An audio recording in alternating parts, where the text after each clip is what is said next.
Ser livre não é um projeto que chega da noite para o dia. E a gente tem uma pergunta aqui, que vem justamente na temática, né, de acordo com essa temática da liberdade interior.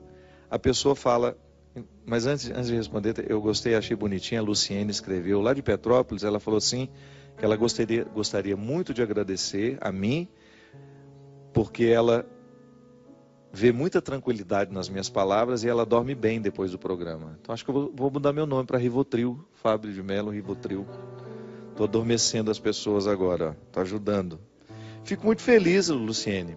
Quando a gente dorme bem, é igual eu falava aqui no início do programa. Quando a gente dorme bem é porque a gente está em paz. Se tem uma coisa que sinaliza que a gente não está bem, é justamente quando nós deixamos de dormir. Eu falo dormir naturalmente, não é tomando aquela bombinha, né? Não. Quando você deita na cama e a consciência lhe permite adormecer. E eu fico muito feliz de saber que o nosso programa tem feito bem a muitas pessoas e ajudado realmente a entrar dentro de um contexto de paz, de serenidade. A gente fica muito satisfeito de saber que isso é possível, que a palavra tenha o dom, né, de provocar esse bem-estar nas pessoas. Que não é acomodar, né, porque o programa incomoda também, a gente mexe nas nossas feridas, mas a gente também quer que o simples fato de mexer nas feridas já nos coloque em paz. Mas a Bárbara de Oliveira, do Rio de Janeiro, ela me escreveu perguntando se o transtorno da esquizofrenia pode ser um resultado do sequestro da subjetividade. Bem, Bárbara, quando a gente fala de sequestro da subjetividade, você que ainda não leu o livro, o sequestro da subjetividade, ele se refere a tudo aquilo que a gente abre mão do nosso eu pessoal em detrimento de um relacionamento. Então, quando eu estabeleço um relacionamento em que o outro me pede aquilo que eu tenho de mais sagrado, que é abrir mão de ser quem eu sou. Que às vezes isso acontece. Em nome do amor, a gente rouba o outro para nós, né? Ou então, em nome do amor, eu me permito ser roubado pelo outro. Eu abro mão de ser quem eu sou, dos sonhos que eu possuo, achando que ao abrir mão, eu estou correspondendo ao amor que o outro diz ter por mim. É claro que todo amor comporta renúncia, sacrifício. Mas essa renúncia não pode levar à minha identidade. Mesmo porque para eu me dar ao outro, eu preciso ser dono de mim. O livro, ele fala justamente desse conceito de pessoa a partir do conceito judaico, cristão, que é, para eu me oferecer ao outro, eu preciso ser dono de mim. Só pode dar-se ao outro aquele que se possui. Eu não posso dar aquilo que não é meu. Então, a vida, desde quando eu nasço, eu começo a tomar posse do meu eu. Eu vou identificando quem sou eu vou identificando o que eu gosto, o que eu não gosto, o que me faz bem, o que não me faz bem. A construção do eu, ela é fundamental nos primeiros anos da nossa vida, que é quando nós vamos descobrindo quem somos nós. Para que nascemos, né? Essa pergunta é tão interessante. Quando você começa a identificar as suas possibilidades, até mesmo de trabalho, o que me realiza? Tudo isso faz parte da sua subjetividade. A sua subjetividade é como se fosse o cofre onde está guardada a sua identidade. Mas há relacionamentos que nos roubam isso. Quando você estabelece um relacionamento doentio, por exemplo, quando você vai perdendo a sua pertença. Como é que você sabe que é um relacionamento doentio? Quando não existe alegria na entrega.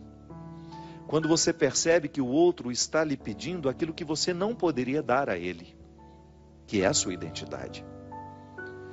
Eu para amar você, você terá que mudar isso, aquilo, papapá, papapá, papapá. Tudo bem. Se for para mudar coisas que antes eram ruins em nós, o amor do outro nos ajuda, porque nos constrói. Vai nos mostrar aquilo que a gente tem de exagerado, aquilo que pode ser lapidado. Mas quando o amor do outro é condição, a condição para que o amor exista é que a gente abra mão de ser quem a gente é, então alguma coisa está errada. Então o outro não está me amando, o outro está me sequestrando. Veja bem, o que é a esquizofrenia? É uma patologia psíquica que precisa ser diagnosticada, medicada, onde o eu se divide. O esquizofrênico, ele costuma ter dois tipos, né? É como se estabelecessem na sua personalidade, é como se a unidade fosse quebrada. Então, a partir do momento que a esquizofrenia se estabelece, eu tenho dificuldade de ser eu tenho dificuldade de ser inteiro. Então, eu não sou especialista para poder dizer, um médico especialista em esquizofrenia poderia dar muito mais informações. Eu estou dando uma pincelada no que significa, num primeiro momento, essa esquizofrenia. É uma doença que precisa ser tratada e que muitas vezes tem a característica, né, de ser uma divisão do eu. Será que um sequestro da subjetividade poderia desenvolver uma patologia dessa? Olha, o roubo da subjetividade é uma coisa tão doída que às vezes a mente, para poder sobreviver àquele roubo, àquele sofrimento, ela se estabelece patológica, ela fica doente mesmo. O sofrimento é tão grande que aquela pessoa não consegue mais administrar de maneira saudável a perda de pertença.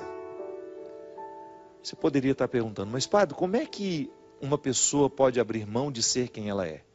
Acontece demais, minha gente, acontece toda hora. Esse livro, ele não foi escrito a partir de teoria. É claro que eu precisei estudar muito ao longo da minha vida para compreender um pouco do mistério humano, um pouco a trama dos relacionamentos. Eu sempre gostei de pessoas. E eu estudei muito como? Lendo. Eu sempre gostei de romances, eu sempre fui um menino que lia muito desde criança. Então isso me ajudou a ter uma leitura do contexto dos bastidores dos relacionamentos, a partir daquilo que eu vi na ficção, mas que eu vi também na vida real. Como padre, eu tenho esse acesso ao sacrário da consciência das pessoas. Então eu encontro muita gente roubada de si mesmo. Gente que precisou abrir mão de ser quem é para ter o outro ao lado. Que isso acontece muito. De repente, eu amo uma pessoa, eu sou tão apegado àquela pessoa, que eu sou capaz de abrir mão dos meus sonhos para não perder aquela pessoa.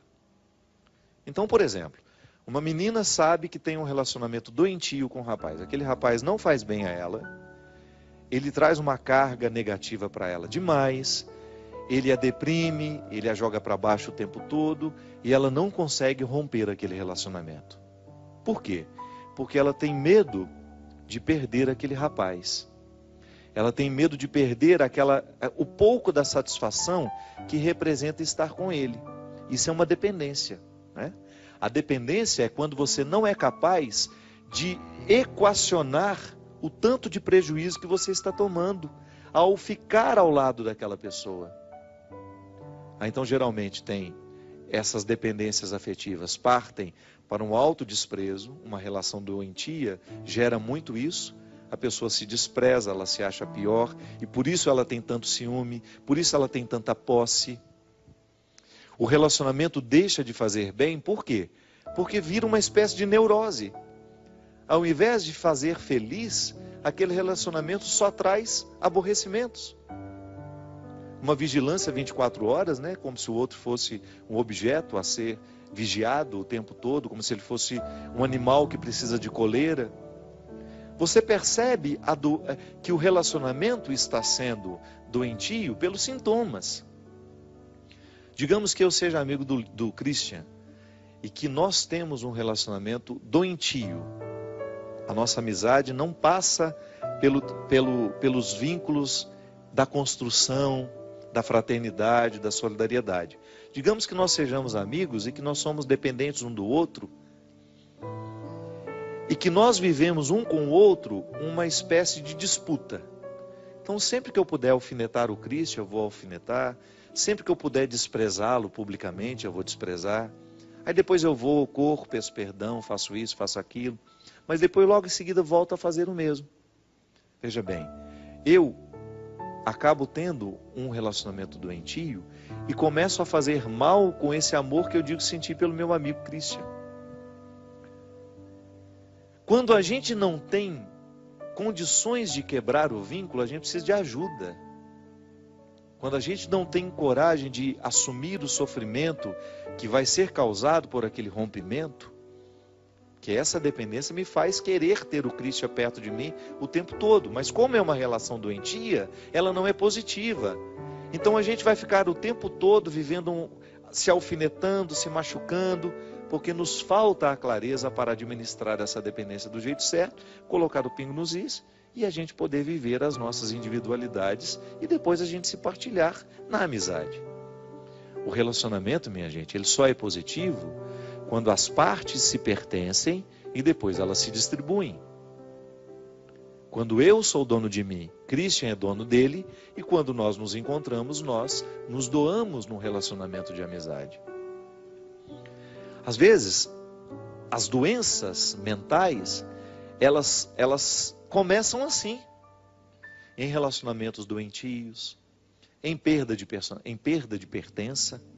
Eu deixo de me pertencer, eu vou abrindo mão de mim, abro mão um pouquinho hoje, abro mão um pouquinho amanhã, porque o outro vai me esgotando, o outro vai me sugando, e porque eu não tenho coragem de me posicionar, daqui a pouco eu perdi a capacidade de administrar. Então o outro torna-se proprietário dos meus afetos, ele começa a mandar na minha alegria. É tão triste quando você percebe que a sua alegria depende do outro e não de você. Alguma coisa está errada. Alguma coisa nós estamos errando, em alguma coisa estamos errando. O outro, ele não é o responsável pela minha alegria. O outro até participa da minha alegria. O outro até me ajuda a promover a alegria, não sejamos hipócritas. Uma palavra ruim que vem do outro lado me machuca. Uma palavra motivadora do outro me ajuda também a ficar mais feliz. Mas o primeiro espaço onde essa alegria precisa ser cultivada é em mim. É quando eu me ocupo de mim. Quando eu gasto um tempo comigo, nos meus projetos, no meu empenho. Quando existe uma dependência, um sequestro de subjetividade, a pessoa tem dificuldade de cuidar da própria vida. Você conhece, ou talvez até já tenha experimentado isso em você.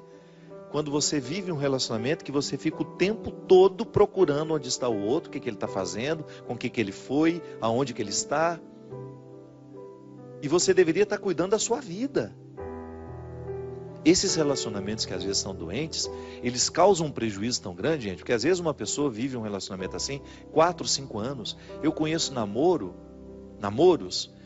experiências de namoros em que a neurose é tanta que a menina, o rapaz, eles ficam o tempo todo se monitorando.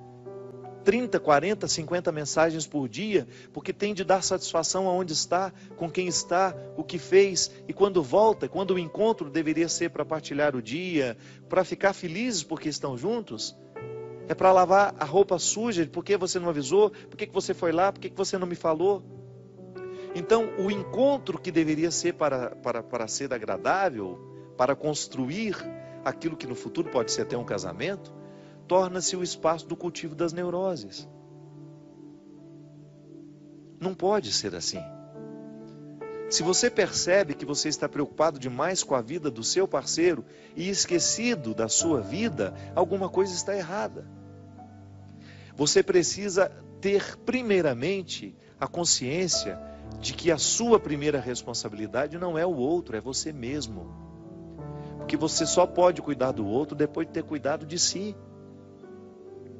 Um relacionamento que começa no outro não dá, isso é doente. Ah, padre, mas isso é um egoísmo? Não é não.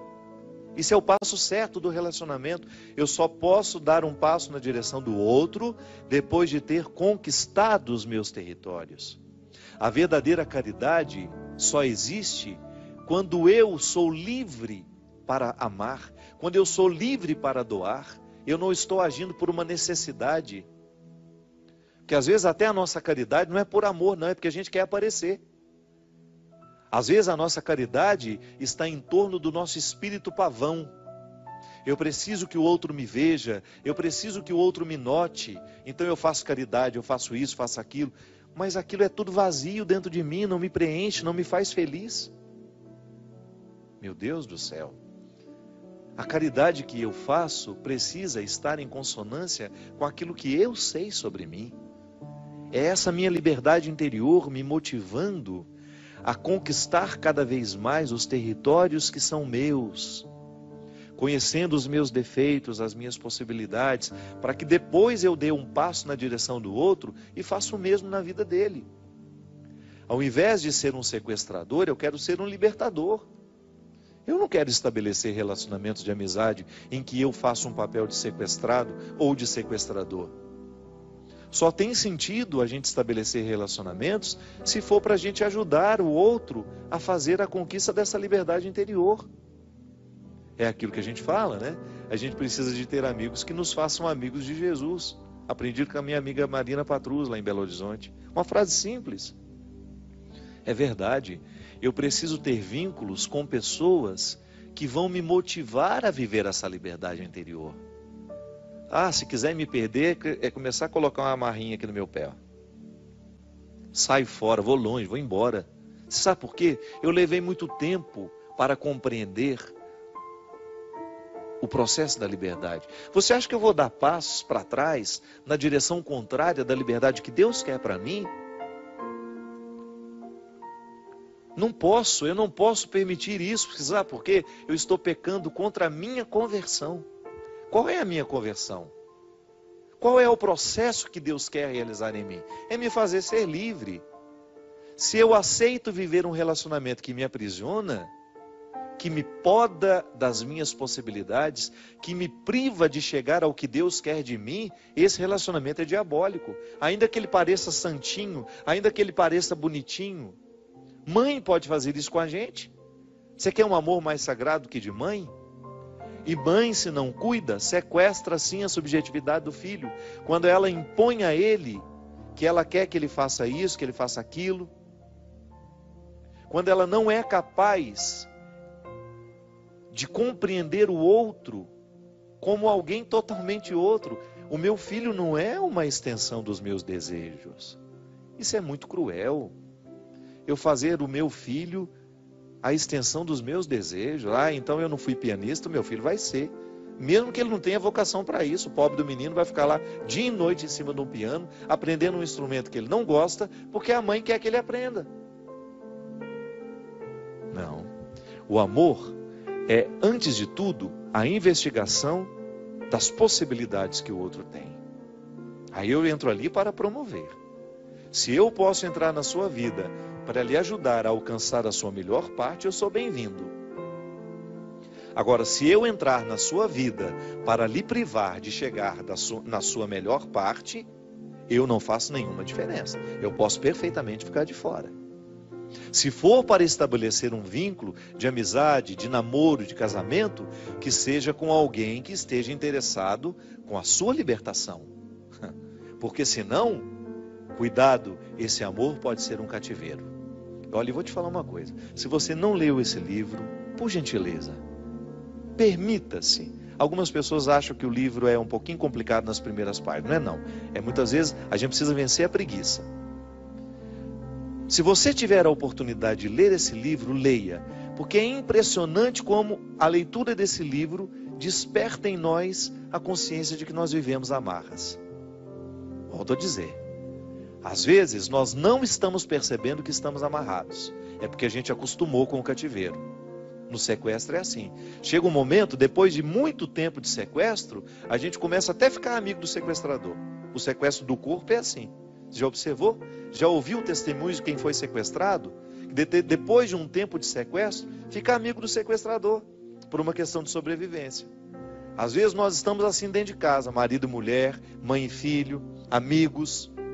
Um bando de gente sequestrada que é incapaz de provocar, de dar um grito de alforria e falar, olha, chega, eu não quero viver essa escravidão. Se for para permanecer ao meu lado, se é para estar aqui ao meu lado, que seja para me ajudar a fazer o que Deus quer fazer em mim. Por favor, não venha ser um empecilho para a ação de Deus na minha vida. Isso, minha gente, é uma palavra que pode parecer dura e é necessária nos nossos dias. Precisamos ter coragem de delimitar o território e falar, olha, Aqui, se quiser entrar, tira as sandálias dos pés, que meu coração é um solo sagrado. Que Deus lhe ajude nesse processo, que ser livre dá trabalho, viu? Eu sei, estou vivendo o meu processo diariamente, e eu sei onde eu tenho que cortar, as arestas que eu tenho que cortar, as pessoas que eu tenho que manter uma certa distância, porque senão a gente fica território do outro. E o outro acha que tem o direito de fazer o que quer no coração da gente. Não é bem assim, não. Deus nos ensina que o nosso coração é um território sagrado e só tem o direito de participar desse coração aquele que estiver com as mesmas intenções que Deus tem para nós. Preste atenção nas pessoas que participam da sua vida. Se elas não têm as mesmas intenções que Deus tem para você, você precisa estabelecer o limite. Derrame sobre nós a bênção e a proteção do céu, do Deus Todo-Poderoso, Ele que é Pai, Filho e Espírito Santo. Amém. Até a semana que vem, se Deus quiser.